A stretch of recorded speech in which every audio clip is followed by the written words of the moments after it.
Welcome to the SportsBros Podcast, featuring the almighty B-Live, the money man, Scottie D, and your host, the head of creative, Eddy Kool. And without any further ado, here they are, the SportsBros.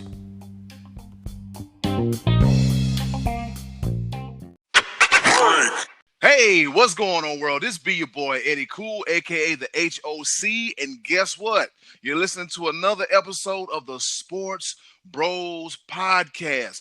Shout out to my co-host, the almighty B-Live, for correcting me, because I almost said this was episode 65, but it's really episode 66. Shout out to B-Live for saving me. Once again, welcome. I'm pretty sure it's hot in most parts of the country. Stay safe. Wear your mask, love each other, but we'll say that for the end. But right now, we got a whole lot to talk about in the world of sports. And speaking of that, co-host, introducing the almighty B-Live. What's happening? What's going on in the world today? I keep saying that, and when I first said it, it's just, it's just a catchphrase, but man, what's really going on in the world? So, see, what had happened is that July then came to us, and we asked July to come and act like it's got some sense. And, of course, it didn't. I mean, you throw in Kanye West and the bubonic plague, and then you throw in still this COVID mess. But, July is just looking like the rest of 2020 has been so far. It sucks. But we're going to continue to press on. Ain't that right, Eddy Kool? You know what? There's really no need to introduce the other person because, you know what? He ain't got much to say anyway. But go ahead. I digress a little bit. Ouch. and we can't complete this without the pride of Washington, Pennsylvania himself. The one, the only, the legendary, the money man, Scottie D. Yeah, you don't have to be calling me Hottie D because it's burning up, man. It's like 93. I haven't seen a drop of rain in like a month. 2020's having just another laugh, as B-Live said, another laugh at our expense. This year, it does suck. It sucks. Hopefully, we'll be able to get to watch a little bit of sports here soon. Let's talk a little bit of sports here, Eddy Kool. Lead us into the fray, would you? Speaking of being a leader, Patrick Mahomes, guess what? Before we recorded this here podcast, somebody somewhere gave this guy a whole bunch of money to the tune of what, B-Live? How much? 10 years, $450 million. Repeat it one more time. One more time for the people in the back. 10 years. Way in the back. 10 years, $450 million. $140 million of that guaranteed. This is a football contract, right? Football. That almost sounded baseball. That's not football. Yep. That's a football contract, right? That's true. This is a National Football League contract given to him by the Kansas City Chiefs. For football. Mm-hmm. 10 years. Mm-hmm. All right. Well, Patrick Mahomes, boy, secure the bag. Wow. Yeah. Big money grip. Let me hold something. My Cash App is your boy B-Live. I mean, if you're listening, you can slide me. You don't have to be this year because I know this year Patrick Mahomes is only making $2.4 million. And then next year it goes up to $24.5 million. And then over the course of the next 10 years after that, it'll spread around the $450 million. And, it's going to go up. So it probably start at 35 and probably end up somewhere around the $50 to $55 million a year. So Major League Baseball, NBA with these newfangled contracts. I don't know what they're doing in hockey. I don't know. I'm gonna say I don't know what they're doing. But yeah, Big money, money, money. Yeah. Yeah. Scottie D, where you at with Patrick Mahomes getting this gargantuous, ginormous contract? Well, it takes a little of the drama out of it because we knew he was going to get a big one. We thought it was going to be around the $45 million a year kind of thing, and now we know it's finally come out. I wasn't expecting it to happen right now here in the middle of the summer like this, but it's starting to get scary to think how big these numbers are on these deals. When it comes to the market value, you got to say Patrick Mahomes is got to be the guy to get the most money because he's a guy that just coming off of an MVP type campaign, Super Bowl MVP season, delivered the Chiefs their first Super Bowl in, 50 years? Yep. So, it's not like in terms of sports contracts, he's probably earned it. He's box office. People love him. People are going to go to the stadiums to see him. So in the grand scheme of things, Chiefs are probably going to get their money's worth out of this deal, assuming the guy has the career we foresee him having, barring any kind of strange career-ending injuries or anything like that. It's just, man, that's when you just think of that kind of money, just thinking that it takes it to the year 2031. That seems so far away when you say 2031 because I grew up in the 19s. It just seems like, wow, this is like we're getting like into scary unknown territory with monstrous contracts going that far into the future. But good for Patrick Mahomes. He's a likable kid. He's been a really he's been a fun player to watch. Can't say anything bad about the kid. So congratulations to him. Hope it doesn't. I'm anxious to see how this is going to affect, my guy, Dak Prescott, of what that's going to do to his contract. Is that going to raise the value of it? Is it going to lower the value of it? Because he hasn't done as much as Mahomes in the short period of time. We'll just have to see. That the Cowboys have him under the franchise this year, and they have, I think, till the 15th of July to get that extension hammered out, and then talks will cease for the year. But that'll be interesting to see how the other dominoes fall from this contract going forward. Yeah, so here we go. According to Steinberg Sports, and I'm reading this on the Chiefs Wire website, his Patrick Mahomes' 10-year extension is worth a total of. Wait, let me read this. $503 million. That's a lot of money. $500 million. Yeah. $503 million. That includes $477 million in contract guarantee mechanisms, giving Mahomes opt-out years if those mechanisms, what the hell's a mechanism, aren't exercised by the team. Some believe the contract would contain language that ties the deal to a percentage of the salary cap. That doesn't appear to be the case here. Patrick Mahomes has done a lot in his very short career. MVP, Super Bowl MVP, All-Pro. The kid's threw for 5,000 yards. At this point, like what else is? I don't want to say what else is there left for him to do because there's a lot left for him to do. Young man, get your money, young man, because as we all know and as we heard ad nauseum, the average NFL career is like what, 3 years?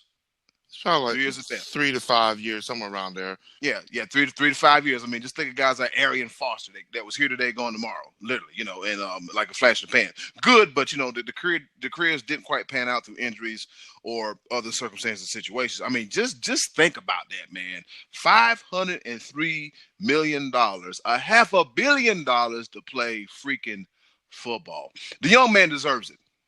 That's probably the best contract I've heard of since Bobby Bonilla. Nice.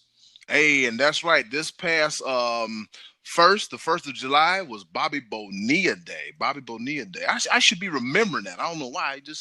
I don't remember. But when it comes to Bobby Bonilla's situation, the real MVP is his agent. Yeah. His agent is the real MVP. Wow, 500.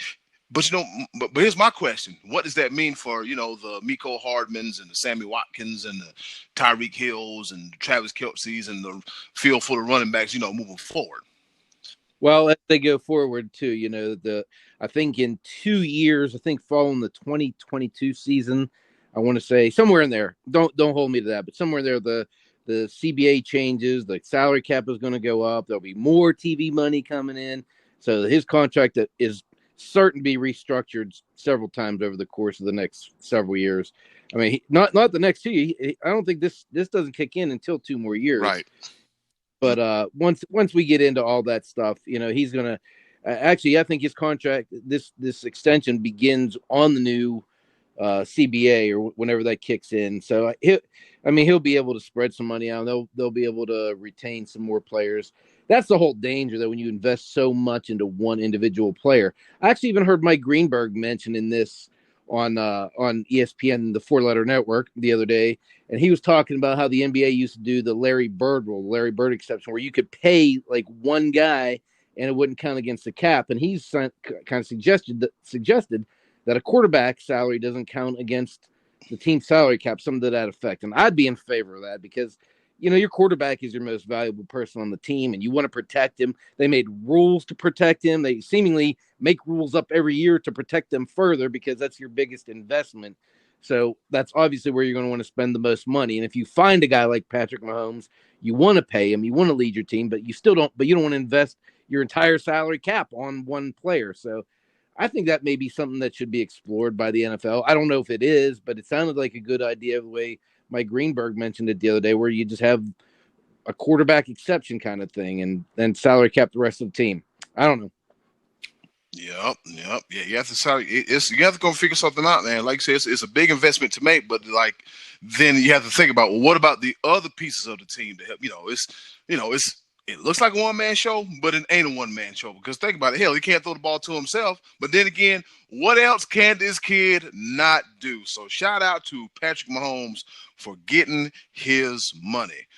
Speaking of getting his money, moving right along, we're going to talk about this upcoming Saturday, UFC 251, Fight Island, Abu Dhabi in the United Arab Emirates. It was supposed to be Gilbert Burns versus Kamaru Usman for the welterweight title, but Gilbert Burns like, you know what? I'm not feeling too good. And, from what I saw on his Twitter account, he had a fever and some other symptoms. I don't want to say what it is, but you can get an idea of what it is. So due to HIPAA violations, he ain't about to sue the hell out of me, so I ain't going to say it.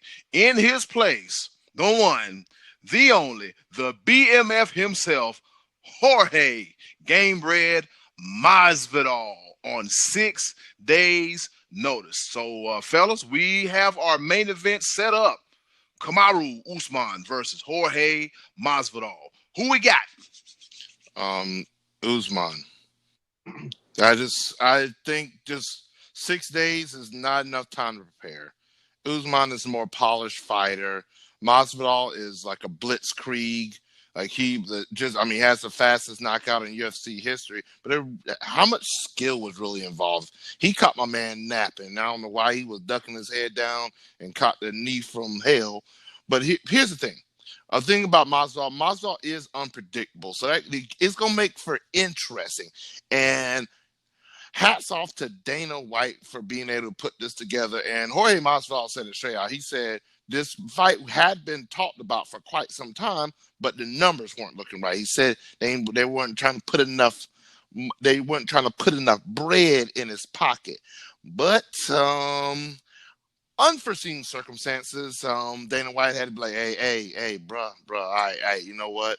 Let me slide you a little extra coinage. We need you, bruh.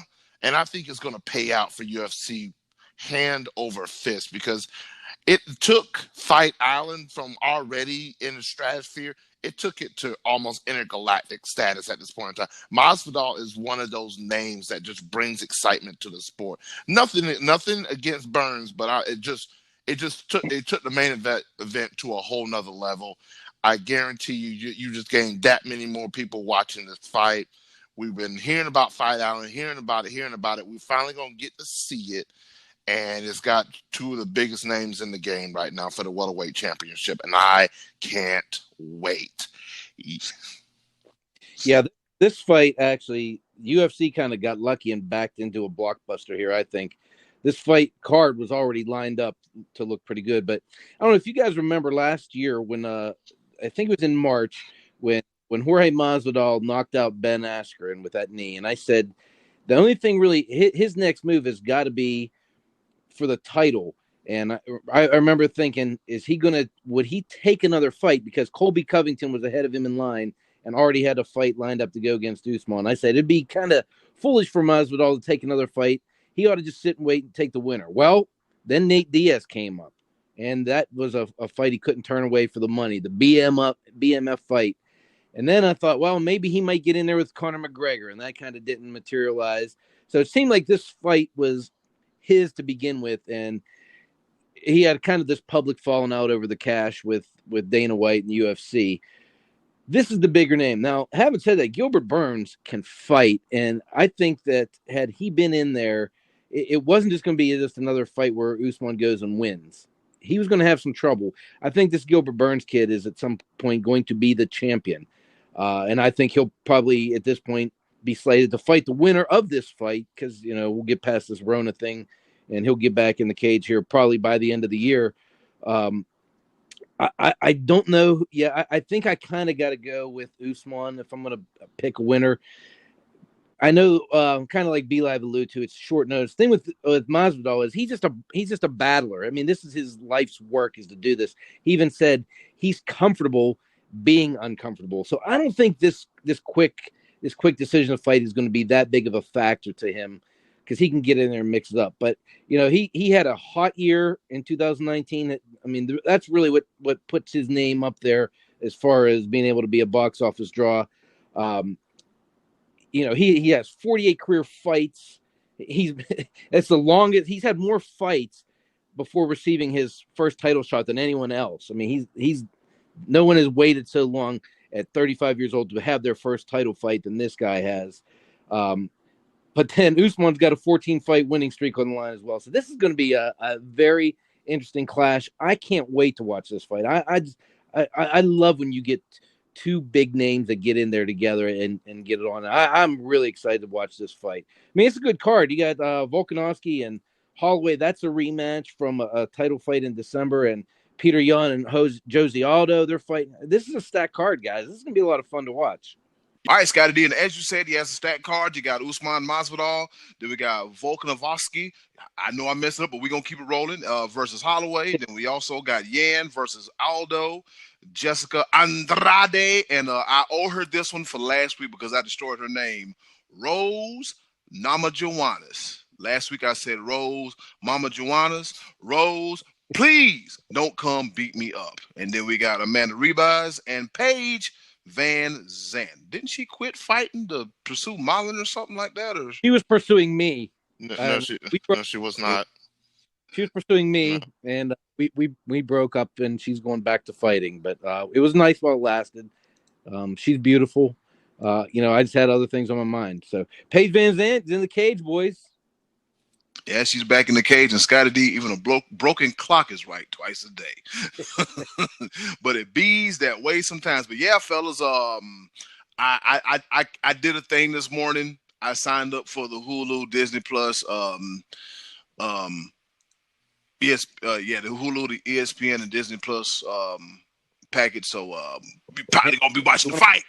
You want to watch Hamilton? Oh, the fight. Okay. Yeah, that too. Me and the girlfriend gonna watch Hamilton tomorrow. We got a date day and all that planned out, but that's neither here nor there. But yeah, Saturday, July 11th, 10 p.m. Fight Island. It's gonna be a very good action-packed fight. Like I'm hyped about it. I'm extremely hyped about it. Jumping up and down, but I don't want to break my apparatus where I'm sitting on. All right, moving right along.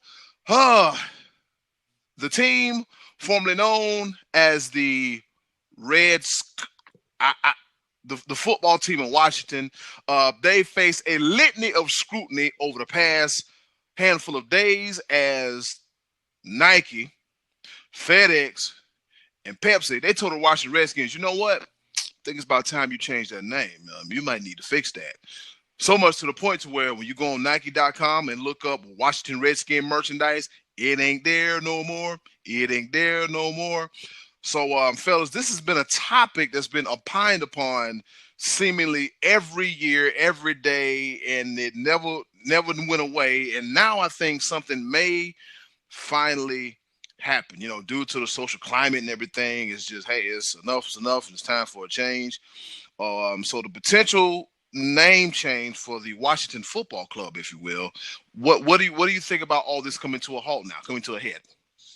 Well, it's been a culture change, and with the movement that's going on, it's literally one of those things where you better grab a hold of it, or you're going to be left in the dust. We're on unprecedented times, and some people are going to have their varying opinions about certain things. But it's just time. It's time. It's time for things to change. You can still change a certain aspect of your organization and yet still hold on to the history and tradition of the franchise. And what's really becoming unfortunate is that, like, you've got now where part owners of the team are clashing with the majority owner. Like, hey, bro, people want us to change. Hey, let's freaking do it. Oh, you don't want to change? All right, we're just going to force your hand in, because the saying, Nike's got a pretty big reach. FedEx, yeah, I'm just saying, there's some big things going on. Like, so, and the fact that the name of the stadium that the Redskins play at is FedEx Field. I don't know. I think that some things just need to change. And here's one thing I'll say. My mom is a diehard Washington football fan. I grew up, my mom, Washington, my dad, San Francisco 49ers. Me, I was a 49er fan. I did like that. I did like Art Monk. I did like him back in the day. But when the Panthers came into town, boom, boom, it's a wrap. It's over with. But I get it. I get sometimes just not wanting to change. But this is a time that we just, like, it's sweeping. It is something. This is unprecedented times, as I've said before, that we just got to be a part of. If you're not going to be a part of it, you're going to get left behind.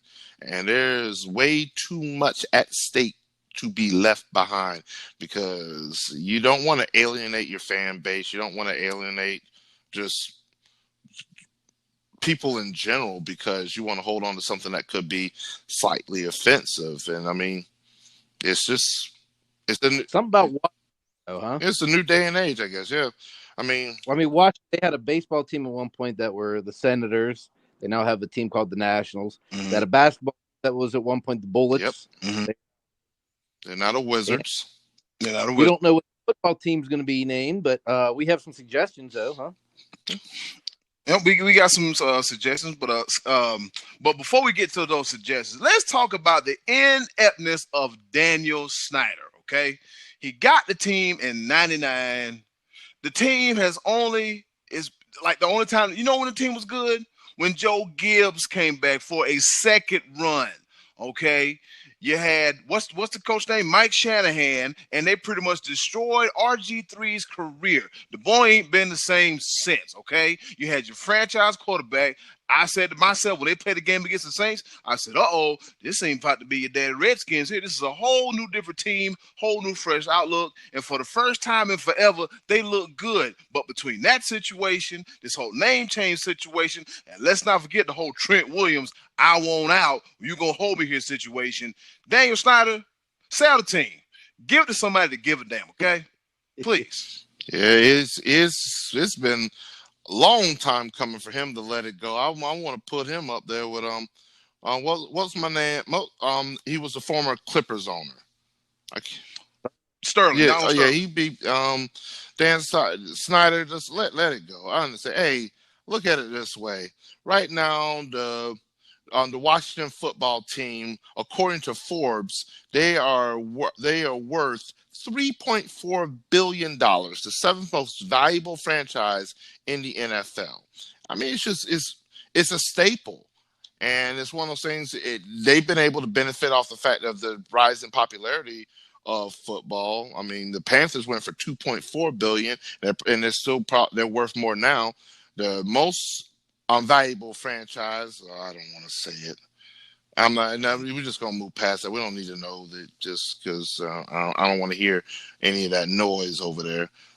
It's the Cowboys. Cowboys fan. I'm happy with Daniel Snyder being in there because I also have an owner that has not produced very much fruit on the postseason tree here the last several years. So, we've been kind of between the Skins and the boys. They've been kind of letting the Eagles and Giants have all the postseason fun for the better part of the last 15 to 20 years. So, let's keep Daniel Snyder around. I'm a fan. Of course you are, because of how inept that he is. But yeah, it's times are changing. Washington. Let's see. Eddy Kool, what's some of the suggestions that we've come across? Okay, so I've been doing some thinking of my own and also reading some stuff from these here internets. And here are a few names that I come up with for the new Washington Football Club. Number one, the Washington Red Tails. Okay, in case you haven't seen the movie Red Tails, it's about the Tuskegee Airmen, the all-black air brigade that did their thing during the war, and, they've been honored for it. I feel, you cover all kind of bases. You honor such a prestigious group of men, African-American men, the Red Tails Brigade. Also, on top of that, you pay homage to Washington, D.C., which was known at one point as Chocolate City. And three, the name just sounds good. Then we have the Washington Red Hawks. If the Red Hawks does sound familiar, you may be thinking about the alma mater of one Big Ben Roethlisberger. He went to the University of Miami of Ohio, and they were known as the Red Skins. And they made a change called the Red Hawks, and which is more acceptable. And the Red Hawks, that has a nice ring to it. The Washington Senators. Why not keep the governmental presidential theme going on? Because you got the Nationals, you got the Cavs. Why not be the Senators? But the Senators were the team. The now Minnesota Twins were the Washington Senators. But guess what? You can have your own team. We'll This is it. We're the Senators. The DC Defenders. We don't know if the XFL is coming back, but if you got a little bit of money, just go ahead and buy the name from them and go from there. Go. Yes, they are. That's another discussion for another time. Sometime in the very near future, listeners, there will be a head-on battle between your boy, the Almighty Be Live, and the money man, Scottie D. And I'm pretty sure this will be part of that debate. Okay. Oh, yeah. And listeners, just to let you know, whenever that goes down, we will keep you posted. We will have you send your questions in, and I'll just be the facilitator and make sure these two don't virtually beat the brakes off of each other. Well, it's already a massacre. It's already over before it started. It's all over but the crying. All right, here we go. The fifth and final name, the Washington Blitz. I got lazy and ran out of names. What you got, Scottie D? Well, the one I ran by you guys the other day, it was the Washington All-Inclusive Racially Diverse EOE United States Football Club. That just might be a little bit too much to fit on a T-shirt, though. So that's a whole lot. That might be that. And then singing "Hail to the Washington All-Inclusive Racially Diverse EOA United States Football Club." That'd be tough to fit all that in the song too. So that'll be a big old hashtag. Yeah, that one probably won't work. Then I was thinking the Washington Potato Skins, because half their fan base calls them the Skins anyway. So now you get Potato Skins. Mr. Potato Head replaces the Indian as your mascot. They're still the Skins, so you don't really lose out much there. Hey, you guys remember the chips called Potato Skins? Oh, those are good. Oh yeah, they were excellent. TGI Fridays still sell those, and they're freaking delicious. Yeah, got to get those skins, man. The potato skins, that is. Well, if FedEx is pulling out of being the naming rights to the stadium, all right, it'd be TGI Friday Field, and they'll serve potato skins on the regular. See, we're on to something here. All right. Yep. Maybe the Washington Pencil Neck Geeks. That's just kind of a tribute to Classy Freddie Blassie. We're wrestling fans here, so we go with that. Listen up, you Pencil Neck Geek. The Washington Yorkshire Terriers, just kind of like a bunch of little annoying yappy dogs up there in DC. That could work. Or maybe like the Washington Moderate Rain, because, hurricanes have killed people, thunder, lightning have killed people. Those things are all kind of taken from other teams. Moderate rain, it's harmless. Nobody would have to worry about the Washington. Call them red moderate rain. So there you go. Those are my suggestions. I think potato skins kind of like that. That's the one we're going to go with, though. I kind of like potato skins. Once again, ladies and gentlemen, this comes from a division rival Dallas Cowboys fan. and if you expected better, wrong. No. Hell no. You're listening to the wrong podcast. I can tell you that right now. Hell sour cream. All right, go ahead, B-Live. I'm not participating anymore because nothing I will say could even come close to what you are. I'm not participating. I'm just gonna pass this over. Eddy Kool, you just Amtrak this or something because Scottie D is off the chain. This said the Washington potato skins. That it sounds like a winner to me. You know what? Now I want potato skins. If this podcast were the kind of podcast to take commercial breaks, I'm like, fellas, I'll be back in a little bit. I'm finna head to the stove and finna get me some of them skins because the potato skins sound real good, especially when you got the potato skins and you hollow them out. And you put the bacon bits in there and the sour cream in there and the chives in there. But the thing about it is, you can't cook the skins too long because, it's like chewing shoe leather. But, I'm a man. I'm not a dog. And I'm not into chewing shoe leather. That ain't my thing. I don't chew shoe leather. B-Live, you like skins too. I love potato skins. So I want to take this opportunity.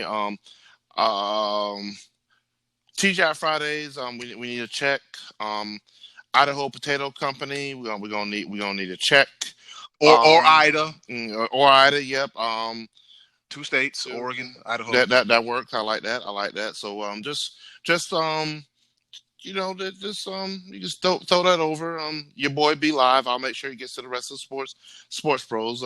With the Cash App, whatnot. We can do that. All right, cool. Eddy Kool, yes sir. Trying to make some money. Trying to make the money. I'm trying to be on that Patrick Mahomes style. That's what I'm trying to be. I'm trying to be like Jorge Masvidal with the bag that's secured right now because to take on a fight 6 days, you had to get some money. If he signed on the dotted line because Dana White slid him some coinage. All right, I digress. All right, cool. But it's all good. It's all good. But I like those names and like as you said, it is time for a change. And things got to happen. Either you get with it or. I look at it like this. Which side of history do you want to be on? You want to be on the good side of history or the bad side of history? There's no in the middle when it comes to history. You know what I also thought about B-Live as well, too? What does that mean for our beloved Atlanta Braves and the North Myrtle Beach Chiefs, where we graduated from? Could there be a potential change? Because Cleveland is thinking about it. They haven't hey, we're not going to change them, but we're considering it. Well, here's what I say about this. When it comes to Chiefs and Braves, I think those symbolize good things about the Native American community. Indians is because an idiot from 1492 doesn't know how to follow instructions and thought he was somewhere in the Pacific Ocean. That's what... He thought he was in India. He thought he was in India. That's why the term Indians came from, because he didn't know what the heck he was doing, and he quote unquote. Why am I doing air quotes with my hands on a radio show? I've done it 2 weeks in a row. Anyway, yeah, that's the reason why the Indians name needs to change, because it's just wrong. It's not a thing. We're going to continue using some of these names. I'm pretty sure the Indians are going to be making a change. I really think that's going to happen. As far as Braves, Chiefs, all that stuff, if they're going to continue using those names, I think it might be something that they're going to have to just have conversations with Native American leaders and deem what they would like. I mean, Daniel Snyder's big argument all these years is that the Washington Redskins name has been thought of as as a tribute to those people, whereas they were saying that name itself and the depiction is offensive. And who are we to say it's not? So I just think that if this steam keeps building, the ball keeps rolling on these different name change things, even go to college, Florida Seminoles and San Diego State Aztecs, all that. You're going to have some conversations with Native American leaders, I think, if you're going to continue on with those names. I don't know. That's just me. That's what I would suggest doing. Absolutely. Yeah. Yeah, I will just opine on that. Absolutely, that the Native American community should be well involved in this. Here's one thing: we've done such great things for. And I might offend some people, but I'm just going to say it. The Black Lives Matter movement has done a lot of amazing things. I'm sorry if it offends you, but it's done great things. We've made great strides. I think the same energy should be placed into Native Americans. There was a great story that was on ESPN about, the Blackfoot Boxing Club? Yeah, I saw that a few weeks ago, and I saw it yesterday too. Mm-hmm. And where it was formed because of the tragedy that befalls Native Americans, especially Native American women. And you really got to think about this thing. Being in the United States of America, at the end of the day, we're on stolen land. We enjoy a lot of freedoms, but we're really on stolen land. And what have we done with the indigenous people that were here? Have we really treated them with the respect and honored them the way they should be? And this is where it's really coming down to, the name Redskin, Indian, stuff like that. Have we really consulted the indigenous people that were here well before us, that established this land before any of this other discovery and appropriation and stuff like that? So we really, above all, need to involve the Native American community in these decisions. And I think that's where some of the movement should be at. So I'm hopefully that dialogue will happen. Yep. Let's really hope that this dialogue will happen. Did you know back in 2009, Daniel Snyder, he did trademark the name Washington Warriors because from what I read, I can't remember the source, but I remember reading it. He wanted to bring in an Arena League football team, and boom, give them the name the Washington Warriors. But hell, I mean, that could be what it ends up to. Actually, I didn't even know that, and I suggested that to you guys the other night when we were texting. I said, a warrior can be a broad scope of things. You can throw a sword on the helmet, keep the team colors, and be the Warriors. So we'll see. We'll see how this all shakes out going forward. Hell, throw a couple dollars at Vince McMahon and use the Ultimate Warrior. There you go. I mean, it's many ways. But that wraps it up for this here Washington Redskin name. The Washington Football Club name change, and it'll take a minute. I still call them the San Diego Chargers, even though they're in LA. And then also, I don't know, Scottie D, you sure that you want to involve Vince McMahon in any decision making when it comes to the NFL, since he failed so badly at the XFL because of COVID-19? Hush your mouth, Eddy Kool. You got this. I'm not even gonna let him answer. 0 for 2 on having his second season. Oh man. And with that being said, hey, yo, button, hit it. And now, our favorite part of the show, the choices of the voices. Thank you once again to the wonderful and ever so lovely Miss Button for introducing our favorite part of the show, the choices of the voices. Hey, look, 60 plus episodes in, and she's never told not one lie, not nay lie. Ain't that how we say it, be live? Not nay one, not nay another. Not nay another, nay re. That one of them old country saying that not a net nutter. Yeah, not a net nutter. When it comes to lies, she just don't do it. And with that being said, Scottie D, what is the question for this week's choices of the voices? All right, the question for the week was, which of these 3 young quarterbacks would you most like to have on your NFL team? Daniel Jones, Baker Mayfield, or Joe Burrow? And in case you're wondering who would win a debate between myself and B Live, he chooses Trevor Lawrence, who's not one of the 3 choices or an NFL quarterback.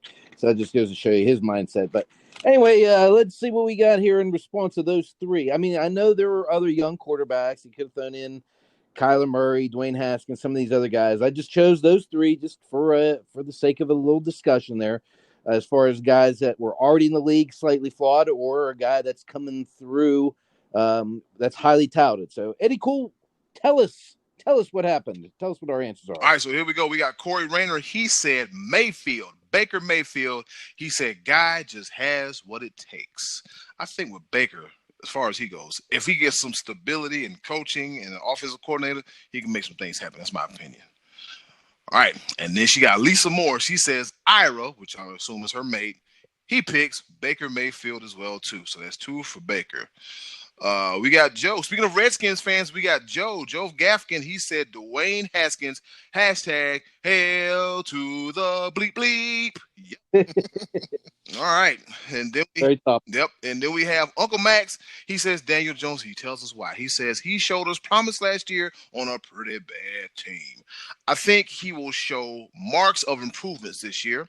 He's smart and he's a team player, and I think he will make his mark in the NFL. Danny Dimes did look good for a brief period of time. So he sat behind Eli Manning. So he had to learn something. All right, let's see. Moving right along. We got Rodney. Rodney says, what about Tua? He said, out of those guys, I would go with Joe Burrow. Mayfield got all the talent but can't put up decent numbers. So we got 1 for Joey B, Joe Burrow. All right. Oh, go ahead, be live. Rodney also said Jones is aight. He's a dookie, so he is a winner. Wow. Boo. Yeah, Rodney loves his Blue Devils. Love them dookies from Durham. Ain't that how it goes? So I don't know. We don't need to know. I don't know. It don't make a damn bit of difference. All right, moving right along. We got Martin Tracy. He says, I'm taking Baker. He looked good for his first year in the league. Teams adjust, which they do his second year, and he struggled. But I think he learned a lot. But most importantly, he got that sophomore jinx out of the way. So he said Cleveland wins 9 games this year. Baker's going to take that next step. Okay, so we got Baker here. Trey Dizzle, he said Daniel Jones is the next Peyton Manning. Is this wrong? Is this the Trey Dizzle foolishness segment of the show? I'm pretty sure of it. I mean, but if be serious or not. If anything, Daniel Jones is the next Eli Manning because carbon copy pretty much.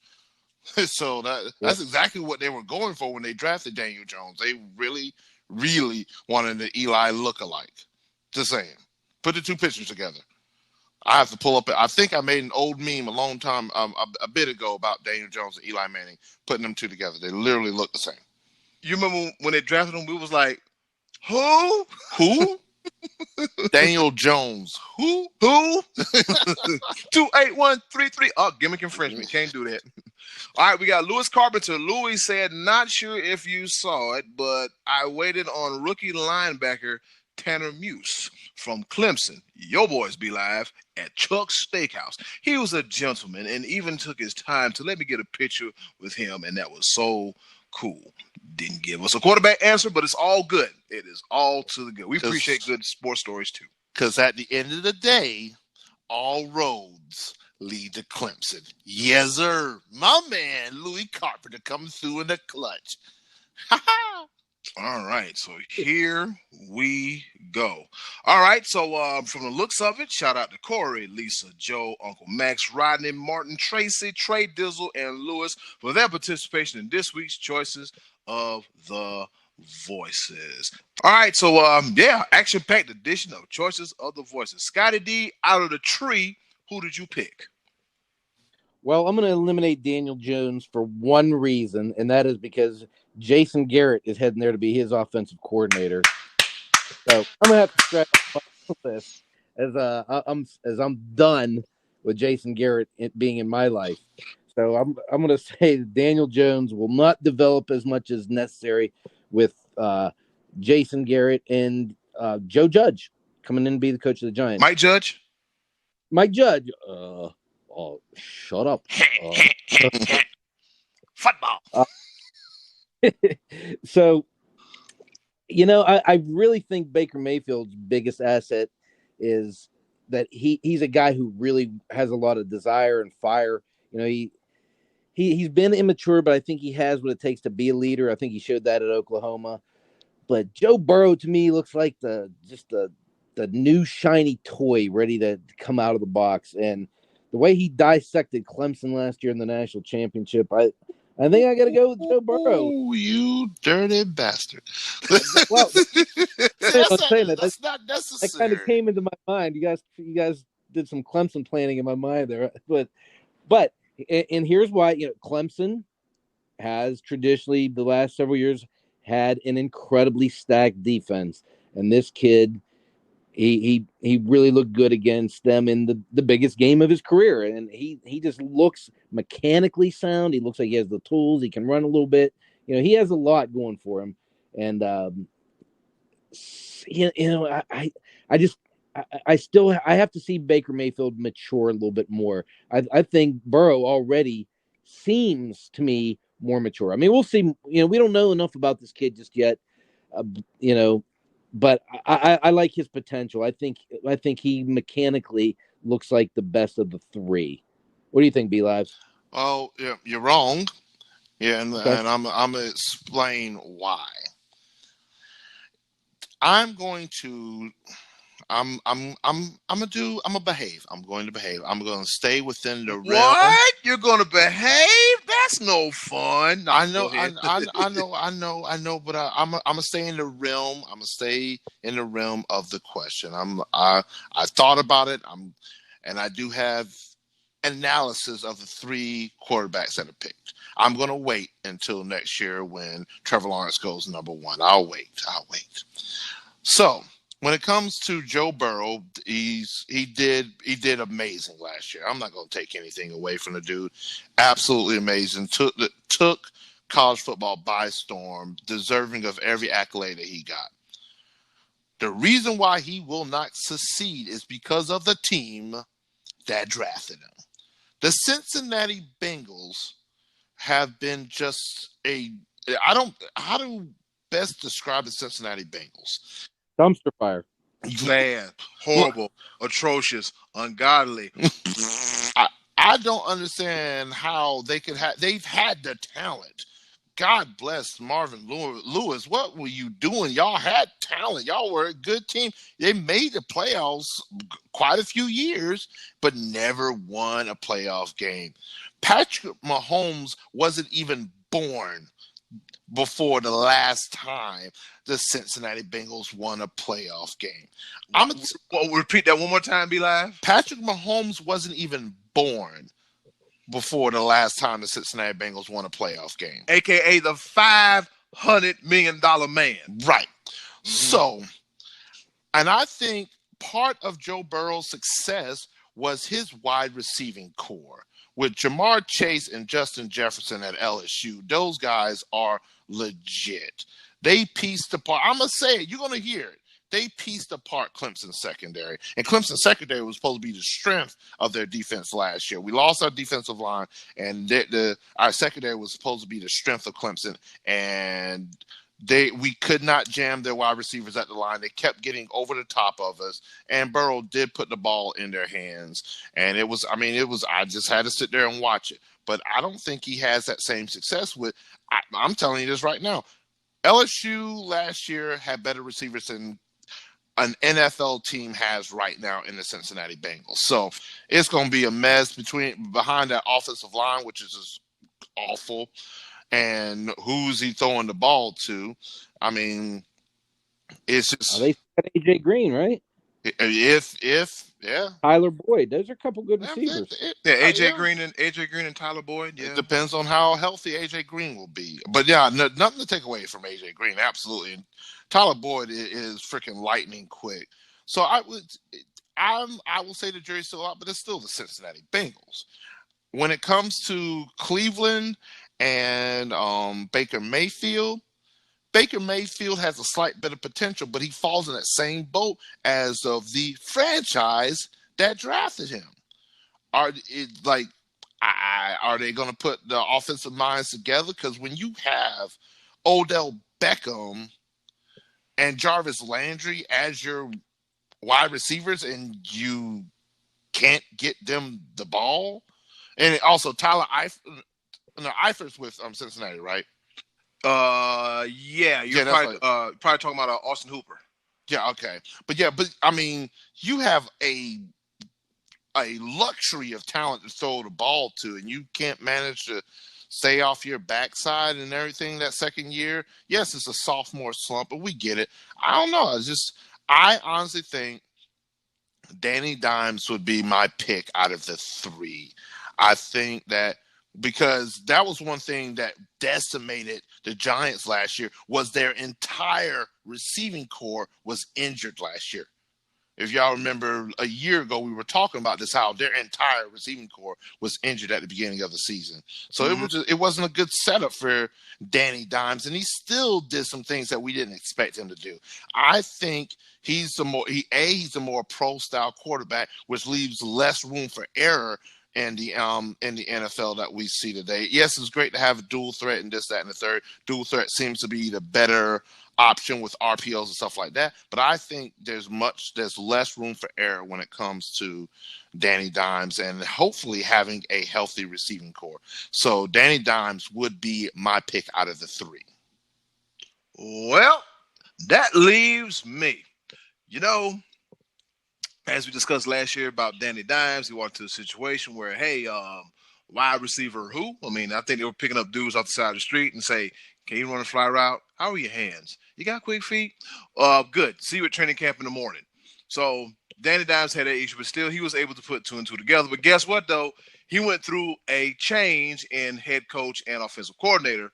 So for him, it'll be wait and see. Then we have the interesting case of Baker Mayfield.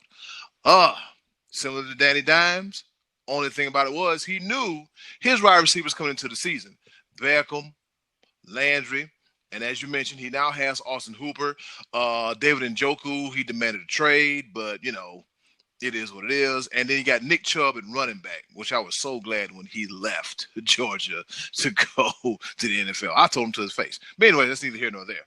So with Baker Mayfield, is just trying to figure out, okay, year number 3, another coordinator, another coach, another diet, another dream, but always you. What can you do? Because, Kevin Stefanski, he runs the ball, and they run those 2 tight end sets, and look at how that turned out, how that works for Minnesota. So that means it leaves the one, the only, the bad man himself, Joe Burrow. Yes, he did carve Clemson up in the national championship game. I was sold on Joe Burrow when he went to Tuscaloosa and beat Alabama, when he beat them. So I was like, man, this kid is for real. But as you guys mentioned, the offensive line and whatever in the hell is going on with Cincinnati, because to see a team go from good to bad and then the drizzling, so quick, it makes you wonder. But I think Joe Burrow, he can be a professional. And then again, he has A.J. Green and Tyler Boyd. Hopefully, the Cincinnati Bengals have done what they needed to do to fix that offensive line.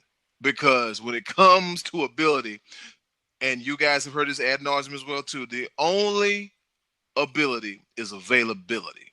If Joe Burrow can stay upright, he'll have a pretty good, rookie season. Now, he's going to go through some growing pains, probably about, 6 and 10, they ain't going to the playoffs, but I digress. But Joe Burrow, I just believe in the kid, man. I just believe in the kid. I believe in him, man. I'm rolling with Joe Burrow. One thing I'm going to opine real quick. When you say his rookie season, this could be the toughest time to be a rookie in the NFL. You've had 0 reps with your offense. That's true. That's very true. So it's really tough. So I mean, maybe all three guys are going to have a new coach this year. So we'll see. So just to recap, so you're saying both of y'all saying Burrow? Yep. And I'm saying Danny Dimes. All right, cool. Just want to make sure when I'm right and y'all wrong again. All right, cool. Here we go. All right. So B-Live said Danny Dimes. And me and Scottie D, we both said Joe Burrow, that bad man that played down there in Baton Rouge. Scottie D, what is next week's question for the choices of the voices?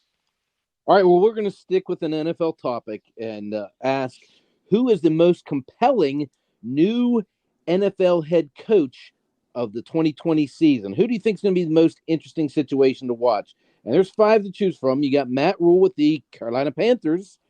You got Ron Rivera with the Potato Skins. Mike McCarthy with America's team. Boo. Beavis and Butthead with the New York Giants. Joe Judge. Stefanski trying to fix Baker Mayfield in Cleveland. So what do you, and those are all very, very interesting situations, but who do you feel is the most compelling, most interesting new NFL head coach situation going into 2020? And that will give us something to talk about next week. Yep, until we get some live sports back. But before we roll any further, and that's it for this week's Choice of the Voices. Before we move any further, did I hear that the MLB has released their schedule? It is so. Their 60-game schedule has been released. And we have opening night on Thursday, July 23rd. We're talking 17 days. Ooh. Can you believe it? We're 17 days away from baseball. Man, how the tides have turned. We were talking it was a week ago that we didn't see light at the end of the tunnel. And now we've got a full-on 60-game schedule. We're about 18 to 20 days away from the Pirates being eliminated from playoff contention. Early. Game 1. You're done. Wow. Yeah. Them PTBs, them pirate tud buggers, baby. Them tud. Yeah, speaking of the Pirates and the schedule, their first game, they're going to You Can Find Me in St. Louis. That'll be that's on Friday the 24th. You're going to have 14 games on the 24th. You got 2 games on July 23rd. The Yankees are going to D.C. to face the defending national champion Washington Nationals. And then the late game is the San Francisco Giants versus the Dodgers of the City of Angels. All right. So, y'all, guess what? We got us some baseball, and I'm just happened to be, for some strange reason, I don't know how the hell I wound up looking at the Detroit Tigers schedule. Let's see. Any kind of West Coast trips? No, they're not going to the West Coast. They are pretty much staying in the Midwest between Ohio, between Missouri, Pennsylvania, Illinois. Yeah, they're keeping them real tight, real close. Yeah, that's actually the premise of the 60-game schedule, where their games that they're playing are just in their division and 20 interleague games. They're staying in that. They're basically putting themselves in a regional bubble. So there won't be a Yankees versus Dodgers game. There won't be. Like as far as I know, I haven't looked over the entire schedule, but the way there might be. But in the World Series, there might be, yeah. Yeah, but during the regular season, they're staying within their region. So East will play East, Midwest will play Midwest, and so on. And West will play West and stuff like that. So that was the design of the 60-game schedule, because they're trying to limit travel and stuff like that with COVID-19 and whatnot. So I think that was a smart part. They might have gotten something right. Freaking Manfred, he finally may have done something that might make some sense. And Scottie D's boy. Let's bring it on. Let's bring on some baseball. I'm ready to watch something. Yeah, bring on some baseball. And with that being said, I'm giving myself the go home cue because it's 400 degrees. It's hot. But with that being said, we got another edition of Pepper. You know how we do it. 3 topics, rapid fire style, kind of, sort of, not really. To entertain, enlighten, educate, and all that good old fancy smashy stuff. And my continued tradition until we get some sports back, or till I feel like it, I'll be doing This Day in History. All right, and I will go first. This day in history back in 2007, the Wimbledon's women's tennis final. The Venus Williams at the 20 seed beats Marion Bartoli, who was an 18 seed, 6'4", 6'1", which means Venus Williams was the lowest seed ever to reach and win in the Wimbledon finals. Fellas, that's crazy. What do we? Okay, so there's no Indy 500. There's no Wimbledon. Whew, sports need to come back. No, I think Indy 500 has been postponed. Yeah, I'm just thinking about like the spring/summer sports staples. Right. Yeah. So the Indy 500. I can't remember what the date is, but that will happen sometime in the near future. Give us some sports. Over to you, Scottie D. What was that sound effect? I'm sorry. Over to you, Scottie D. We are coming off the 4th of July, and it's a tradition on the 4th of July to wear red, white, and blue, watch fireworks, sparklers, and to watch the great American hero, Joey Chestnut, scarf down hot dogs. He broke the world record again this year with 75 dogs on July the 4th. So, the COVID is shutting down a lot of things, but didn't shut down the great American hero, Joey Chestnut, from, once again, setting a world record of the Coney Island Hot Dog Eating Championship. Over to you, B-Live. Before we go any further, what's you guys' favorite brands of hot dogs? I don't know. Oh, I guess Oscar Mayer. I just it's something that come in a pack. I don't. I ain't really, unless it's a Roger Wood. Hey, Roger Wood, baby. Yes, Roger Wood. I like what do I like? I like Ballparks, of course. The Ballparks are OGs. The Nathans aren't bad. The Sabrettes aren't bad either. But my go-to Hebrew National all beef hot dogs. Okay. Yeah. I ain't had one of them in a minute. Those are good. Mm-hmm. I'm about to cook me a brat. All right. I bought some bratwurst. Yes. Oh, as soon as you said brat, I had a gout flare up. Scottie D, you ain't got the gout. You got the gouch. You got the gouch. Go ahead, B. All right. Let me put some pepper on some things. We've been talking about restarting and seasons and stuff like that. Looks like NHL has got some things going on themselves. They're taking a page out of the NBA's book, but instead of having one hub city, they're going to have 2 hub cities, and it's going to be north of the border. The Eastern Conference teams will play in Toronto, and the Western Conference teams will be playing in Edmonton. 24 teams. Looks like they're going to start training camp July 13th, which is next Monday. Mm-hmm. And then they will be traveling to the hub cities on July 26th for training and exhibition games. And then phase 4 is the restart of the season. I don't believe they have set the actual date of the restart, but that's basically depending on just COVID and see how everything gets set up. And it's going to be a 2014 postseason tournament, and then it's going to end with 2 teams playing the Stanley Cup, which will also be held in Edmonton. So NHL is coming very, very close to restarting as well. We're almost there, fellas. We're almost there. Eddy Kool, the ball. Edmonton, Alberta, Canada, the birthplace and home of Chris Benoit. But on a lighter note, my second pepper point, this day in history, back in 1980, American boxer Larry Holmes, a.k.a. I'm the dude to be cooking at the grill and I'll knock you out. He scores a 7th round TKO of Scott Ledoux in Bloomington, Minnesota, in defense of his WBC World Heavyweight. Oh, had a New Day moment. I'm sorry. Yeah, so he defends his title and he keeps it, and he's still knocking fools out to this very day. Over to you, Scottie D. Larry Holmes, the bridge from Muhammad Ali to Mike Tyson. Yep.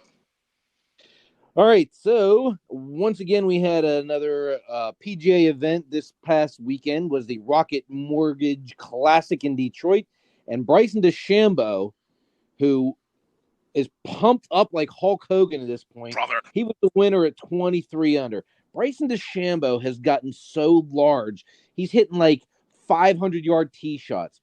Well, he's hitting them really about 340, 350, 360 pretty much every time off the tee. There's been a lot made of his diet and, him putting on some muscle. He's gotten absolutely huge. He's crushing the ball. He's now, I think, the early odds-on favorite Masters, which has been delayed to the fall also. But I'll tell you, the guy that you got to keep your eye on who's playing really good golf, even though he didn't win this weekend, is Webb Simpson. Webb won a couple weeks ago out of 4 events. He's won one. He finished, I think, in the top 10 of this one. And sometimes, you catch lightning in a bottle when you're one of these PGA pros and you get in a groove. But Webb Simpson, Bryson DeChambeau, those guys seem to be the ones that are in that groove right now. So congratulations to Bryson for winning this event this past weekend. Be Live, over to you. All right, man. Seeing him on the tee, crushing it. And so I switched up my pepper point on the fly because once I found out about Patrick Mahomes and his new contract, I wanted to compare to just some other things that are going on right now.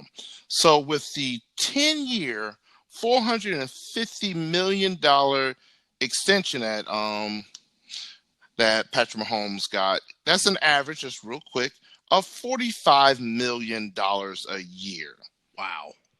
In comparison, the entire active payroll of Scottie D's Pittsburgh Pirates for the year of 2020 comes out at a whopping $42,119,000. So on average, Patrick Mahomes by himself will get paid more than the entire active roster of 30 players on the Pittsburgh Pirates. Pepper, habanero, ghost pepper, yes sir, Eddy Kool. The ball. Be Live, do you who's the highest paid player on the Pirates? Right now, if I'm looking at it correctly, it would be Gregory Polanco at an adjusted salary of $8.6 million.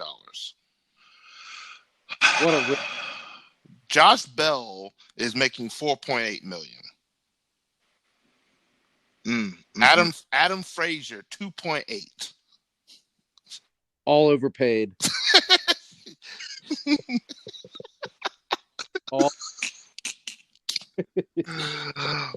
Oh man, I'm sorry. It just came to my head. I'm like, let me look this up. I'm so glad you brought that up. That's fantastic.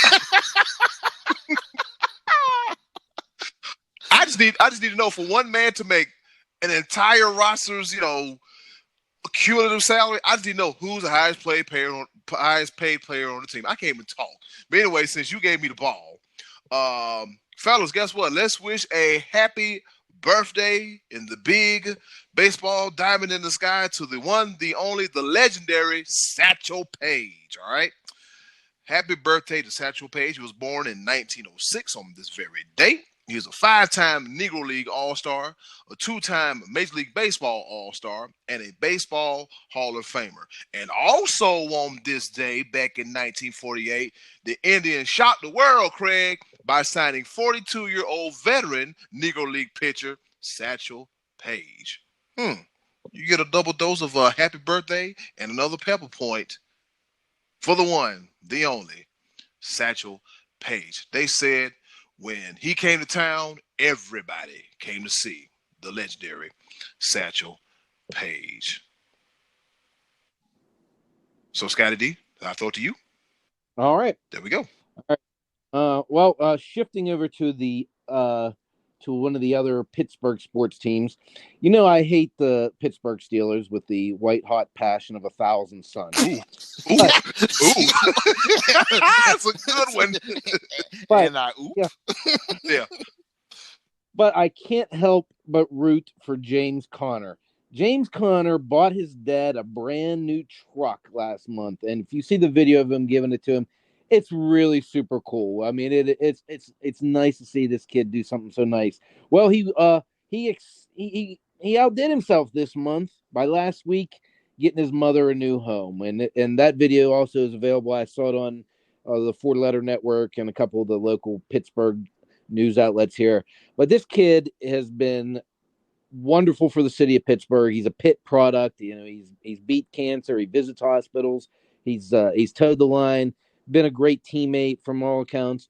And just seeing him do nice things for his parents, man, was really it's a cool gesture. And as much as I can't stand rooting for the Steelers, or I can't stand the Steelers, I can't help but root for this guy. So thumbs up to James Conner. Over to you, B Live.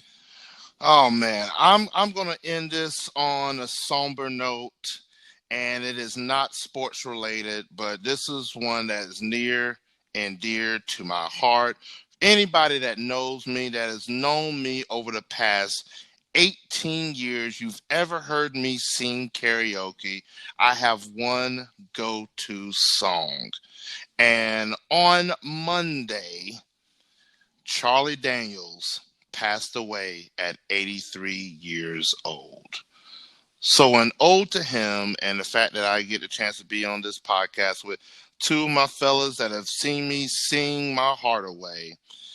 Man, oh man, the devil went down to Georgia. He was looking for a soul to steal. He was in a bind because he was way behind. He was willing to make a deal. When he came across this young man sawing on the fiddle and playing it hot, the boy jumped on a hickory stump and said, "Boy, let me tell you what. I guess you didn't know, but I'm a fiddle player too, and if you care to take it there, I'll make a bet with you. Now, you play pretty good fiddle, boy, but give the devil his due, a better fiddle of gold against your soul. I think I'm better than you." The boy said, "My name's Johnny, and it might be a sin, but I'll take care of it. You're going to come the best that's ever been."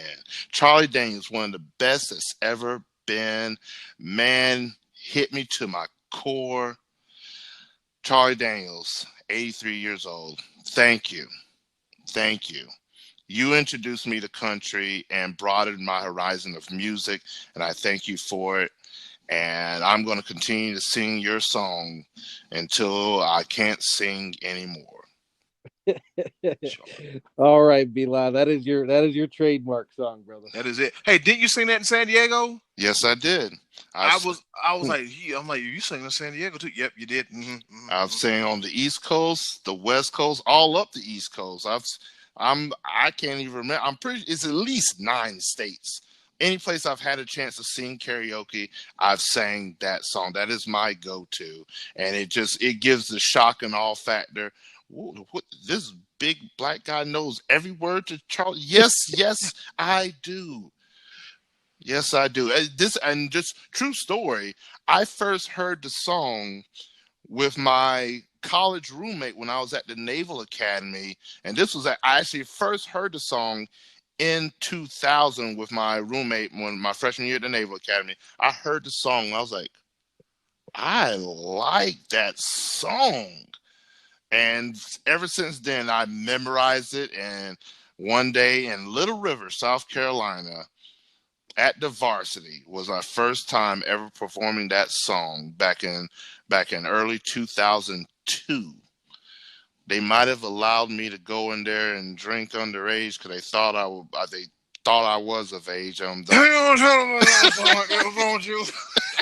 That's 18 years ago. They can't hold that against me anymore. Oh yeah, the statute of limitations is extremely expired. Yeah, it's gone. Bye.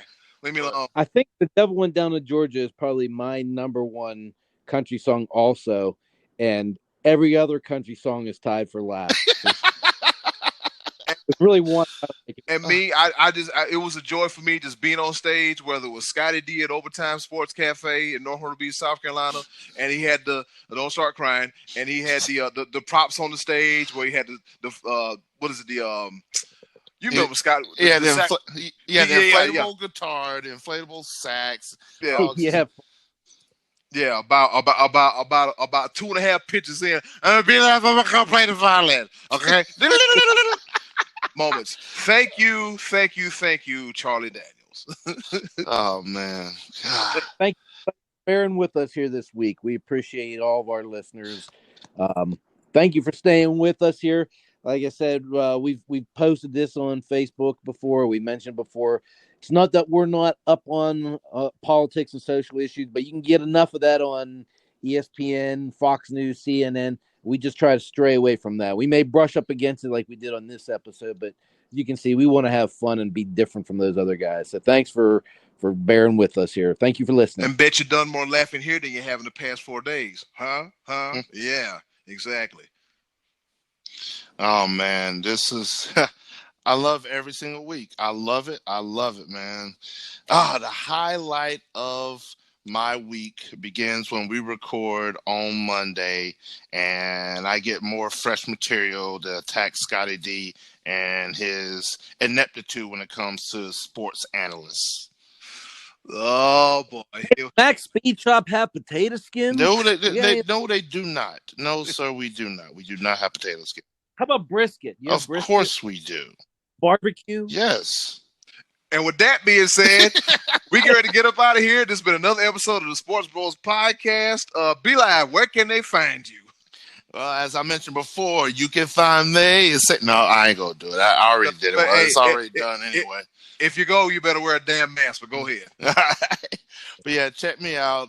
As Scott mentioned a little bit before, as I always mention every week, you can find me at Max Speed Shop here in Fayetteville, North Carolina, 482 North McPherson Church Road, home of the best barbecue, brisket, pulled pork, burgers. Man, I've gained so much weight. I ordered an exercise bike because of the amount of weight I've gained at Max Speed Shop. Plus, all 57 beers on tap, 200 bottles and cans. That's where I work at. So that's why I endorse that place every week, because it allows me to do this podcast with these, with my fellas most of the time. I said it. Check this out. When it comes to Sports Bros Podcast, check us out on our Sports Bros Podcast like page on Facebook. You can check us out on many social media platforms: Instagram, Sports Bros Podcast, Twitter, Sports Bros PCast. You can check out our website, sportsbrospodcast.wordpress.com. You can check out our YouTube channel, which will be updating shortly. Also, we're going to be doing something. I'm springing this on the fellas. They don't even know it yet, but I actually want to take the opportunity, because the three of us we've done videos in the past with What Happened Wednesdays, was it Tranquilo Thursday, and Scott's Thoughts. I actually want to take the opportunity, and fellas, this is something I just wanted to pitch to you. We want to do a special Meet the Sports Bros video episode. Just something. Just we're throwing that out there in the planning, in the works, just so you get to know who the voices behind what we do here at the Sports Bros Podcast. So we're going to throw that up on the YouTube page as well. If you have any questions about the show, you can also contact us via email at sportsbrospodcast@gmail.com. Yes, sir. All that and then some. The Money Man, Scottie D, the pride of Washington, Pennsylvania. Where can they find you? On my front porch. That's where I'm at. In Washington, Pennsylvania. So drive on up. Keep a mask on. We'll talk some sports in the front porch. Yes, sir. Scottie D said, if you come up here, wash your behind, your hands, your face, feet, and most importantly, wear a mask. And that leaves me, the host of this here thing called the Sports Bros Podcast. I'm known as Eddy Kool. You can check me out on my Facebook profile. You can also check me out on all the Sports Bros Podcasts that the Almighty Be Live mentioned. I'm on Instagram as well, too. Cool Season, all one word. Snapchat, Super Cool 5000, and also Twitter. I'm gonna get on Twitter a little bit. I know I've been slacking at The Real Eddy Kool. That WordPress gonna be getting updated real soon. The YouTube channel is gonna be getting updated real soon. And I like that idea of the video. I really, really, really, really do. So that way, our listeners can really get to see us, know us. But hey, I know these guys. I know all three of them. Anything to say before we get the hell up out of here, fellas, and go watch some wrestling? I think we're good. Yes, sir. Scottie D, got anything you want to say? Be nice. And in closing, do something nice for yourself. And if you can, do something nice for someone else too. They'll greatly appreciate it. Lord knows now more than ever. It's been another episode of the Sports Bros Podcast. Yes, sir. Let's go watch the wrestling, fellas. Come on, where? Devils in the House of the Rising Sun. Oh, wow. That's...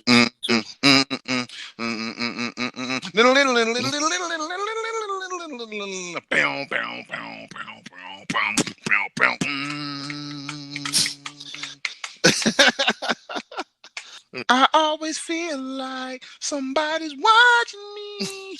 I want to.